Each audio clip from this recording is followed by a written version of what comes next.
Good morning, everybody. Welcome to our weekly market update. Today I have Fraser and Jordan with me. How are we, guys? Good, mate. Yeah, Yourself? pretty good. Pretty good. Thank you.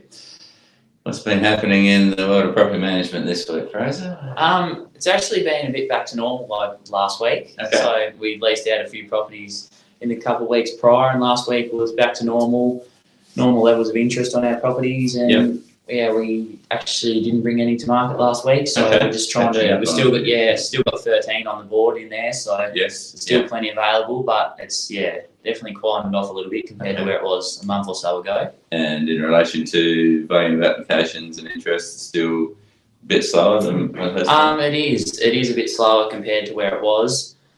There is, as I was saying in our meeting this morning, there is lower priced properties that also don't have too much interest at the moment. Yep. So we've got 4 or 5 units along in Huonville, right on the main street, and in Wilmot Road and things that have had minimal interest as well. So it's usually the high priced properties that take a while to lease out, but also we're noticing Across the board. it's old properties at the moment. So Well, it sounds like it's a good time if you're a tenant out there who's been sitting on the fence and thinking about moving or not, that you probably be fighting with less people at the moment if you want to take the advantage of moving in the middle of winter and going for it while it's a bit quiet. Yeah, and there's still plenty of choice out there for tenants who are interested. Yeah. There's still plenty of properties on the market, so it's, Okay.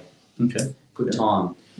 About sales, Jordan, what's been happening in sales as far as activity levels go and open homes on the weekend? Yeah, absolutely. No, we had some pretty good numbers at one of our new properties that came to market in Carter's Road in Port Huon. We had some really good numbers up there. I had a couple down in Geeston that I was doing down there as well. So the activity is still about. Everyone's still looking. I believe with the new properties, is if they are priced correctly, they are still getting plenty of interest. I think through the week it has quieted down as far as an inspection level does go, but I feel like if you advertise that open home on the Monday or Tuesday, then everyone's just going to come to the weekend anyway. So I think the inquiry level is a little bit slow, but there's still plenty of activity going around. People are still wanting to look and buy at the moment. Seems like in that mid-range and lower price range, the open homes are quite active, I'd rather say than the higher range. comparing the two with what I've currently got at the moment,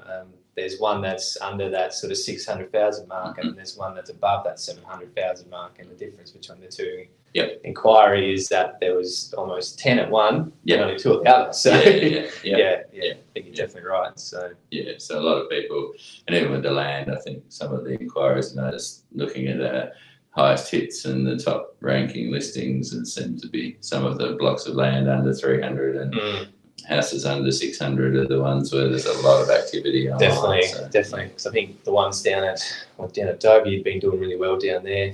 Dover, Glendevi, there's a fair bit of interest in some of those more affordable ones down there, looking at the back end. So absolutely. So no, I think that's probably the difference between a couple of the blocks of lands that again above that 350 mark that are just going a little bit slower than what we kind of want them to be. So.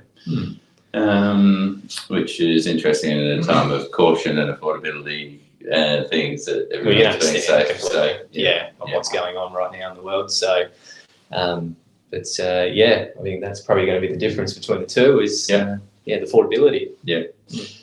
Now, question of the week. We're bringing back our question of the week we haven't done for a while. So, a common one that we get on a large percentage of our email inquiries this week, which is, can I have the floor plan? So tell us, how's an easy way to find the floor plan? If you're that person online, whether you're on your phone or on a desktop who might be inquiring and hitting the can I find the floor plan button. So. Yeah, absolutely. I think it was, I'm going back probably a couple of weeks, I think it was nearly every single property I was getting, does this one have a floor plan with it? What's the measurements? What's the size? I think the generic one is, yes, we will provide all that information for you, but to make things a lot easier just for you guys as clients. But there is a little icon down on the right-hand side which shows the floor plan. If you click on it straight away, whether it's on your phone or desktop, it will bring up that photo straight away. Or just slide right through to the last photo. It's always going to be the last photo of that listing. They're one of the two really easiest ways to do it. You can always email the agent, but in some cases, we probably won't get back to you straight away, and that way it's just a little bit easier. Yeah, we do take that time to have a look at it. Rather than it might take us 10 minutes or a couple of hours, depending on what we're doing. Depending on what we're doing. So, yeah. But and is that the same available on all sites? It's it's the same with realestate.com and Domain. They're the two, obviously, the well-used ones that we always use and we refer to the most. But I mean, realestate.com, just with the amount of percent that people do use it, it's just down the bottom right corner. Yeah, cool. All right, well, that's tip of the week. Thanks for tuning in, everybody. We will see you on the update next week.